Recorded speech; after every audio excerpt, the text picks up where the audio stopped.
Umpisahan natin ang pinakamasarap na barbecue na tikman ko sa tanang buhay ko dito sa Tondo. Kung tawagin siya ay ang Barbecue Queen. Tayo ay pumunta dito sa Tondo dahil nga nakita natin sa TikTok na si Nanay Jeanette ay sikat na sikat sa kanyang barbecuehan. Kaya ako ay bumisita at sakto naman na birthday pala ni Nanay Jeanette mismo nung araw na yon. So tinulungan ko siya magtinda. Pero syempre pawis na pawis kami dito dahil talagang tanghaling tapat namin na pag-decide magbenta. At after nyan syempre tinikman ko muna.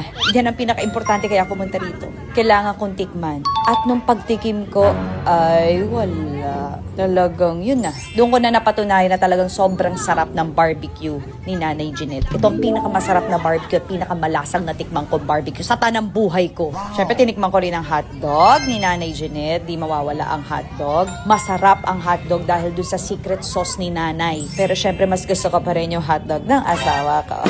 At alam nyo, dahil birthday ni Nanay, binili na natin lahat ng tinda para sa lahat. At yung iba nga, kumuha kahit hindi pa luto ang barbecue. Kaya naman talaga medyo juminit ang ulo ni Nanay. Pero masaya si Nanay dahil tayo ay nakapagbigay at nakapagpa-birthday sa mga tao dito sa Tondo. Maraming salamat Nanay Jeanette. Happy birthday at puntahan nyo rin siya dito dahil napakasarap ng kanyang barbecue. Bye!